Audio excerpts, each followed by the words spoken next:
Hi, my name is Faiza Safdar and I am doing MSc Textile Engineering from National Textile University. Here I will represent hernia repair mesh fabric. First of all, have a look on the contents of the presentation. What is hernia?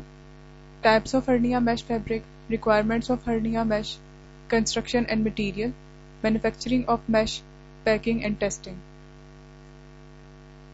What is hernia? A hernia is usually noticed as a lump, commonly in the groin or the umbilical region. It appears when a portion of the tissue which lines the abdominal cavity breaks through a weakened area of the abdominal wall. This can give rise to discomfort as the hernia enlarges and can sometimes be dangerous if a piece of intestine becomes trapped inside. This is a picture of a typical hernia. Hernia mesh is a product of medical textile, which is a branch of technical textiles. It is directly related to the public health. Mesh fabric is used to cure hernia by tension-free surgery. As before mesh invention, hernia surgery was very complicated and caused adverse after effect. Hernia mesh fabric is formed into a grid which can be used at the site of a hernia to hold herniated organ in place and provide a lattice for new tissue to grow on, affecting a long-term repair at the site. Whatever method is used to repair hernia, it requires two basic steps: to push back the protruding bulge that is returning the intestine to where it belongs, inside the peritoneal cavity, and to close the window through which it comes out into the first place. Hernia mesh fabric is available in different sizes and in different types and styles, like hurtle-shaped, three-dimensional round-based plug, three-dimensional rectangular-based plug, oval mesh, mesh with eccentric hole. Hernia should meet certain requirements, like biological requirements include sterilizing, biocompatibility, bioabsorbency, bioinertness, non-carcinogenic, non-allergenic, and functional requirements include strength, appropriate pore size, rational pore distribution, flexural rigidity, good dimensional stability, and soft handle. Other requirements include structural stability so as it is easy to cut in any required shape, and easy to suture into the tissue and easy to mold during the surgery. And last thing is it should be inexpensive. Hernia mesh is constructed from the warp knitting on a tricot knitting machine using monofilaments of polypropylene, polyester, or polytetrafluoroethylene, which is also called as PTFE.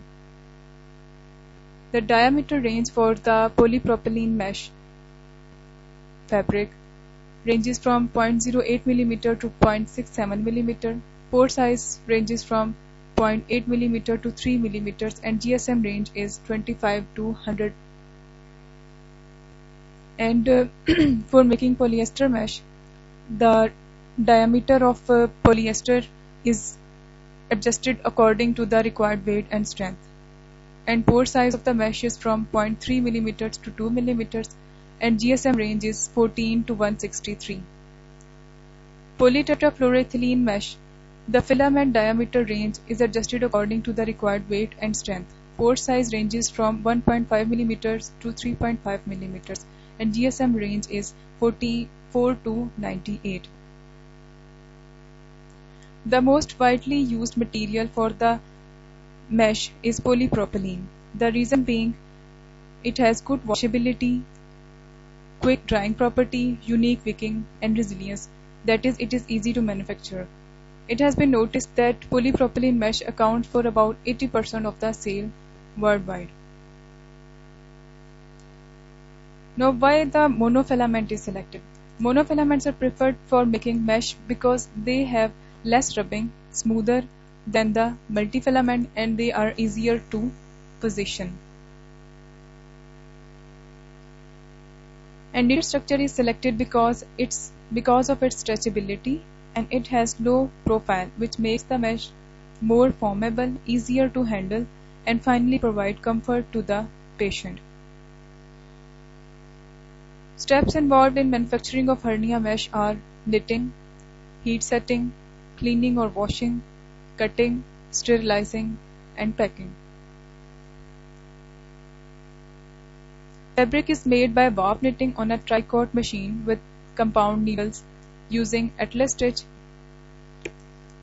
Heat setting is done after making the mesh fabric in order to remove the coil formation on the edges and to lower the heat shrinkage and to increase the strength and handle of the fabric.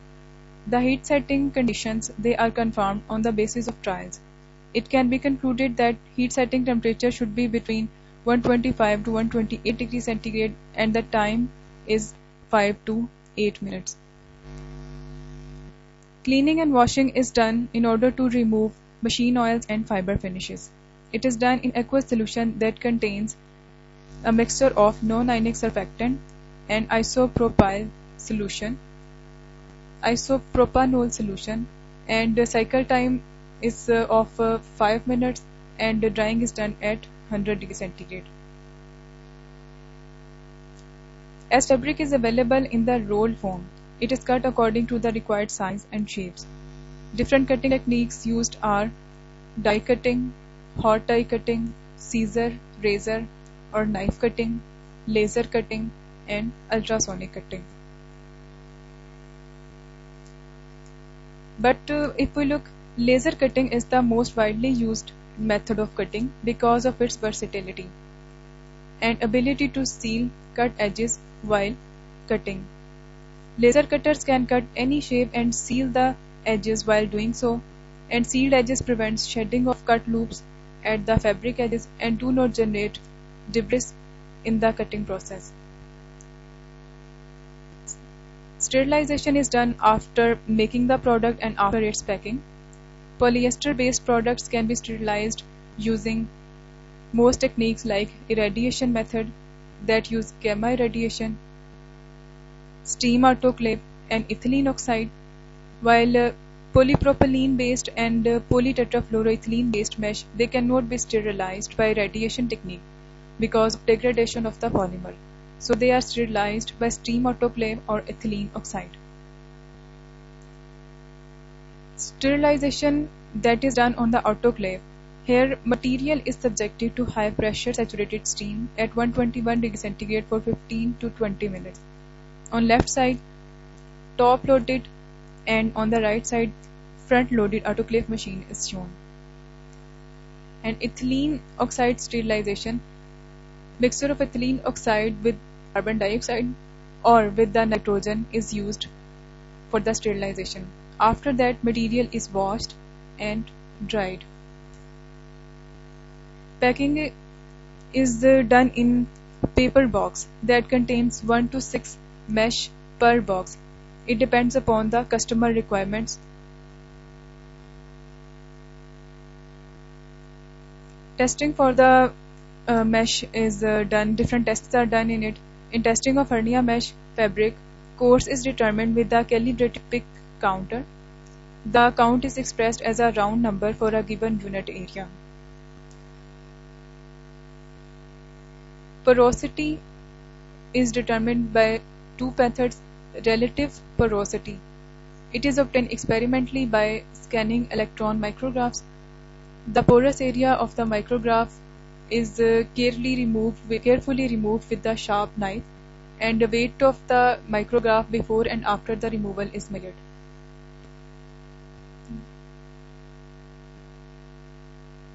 Second method for determining the fabric porosity is based on the packing factor, which indicates the porosity by comparing densities of fibers and fabric meshes. Here the formula is given: packing factor is equal to fabric density over fiber density. Burst strength of the fabric is measured by ASTM D3787-79 method. In it, a Scott steel brass buster is used with a 1-inch diameter ball to push through the specimen, and the force is applied at right angle to the plane of the mesh.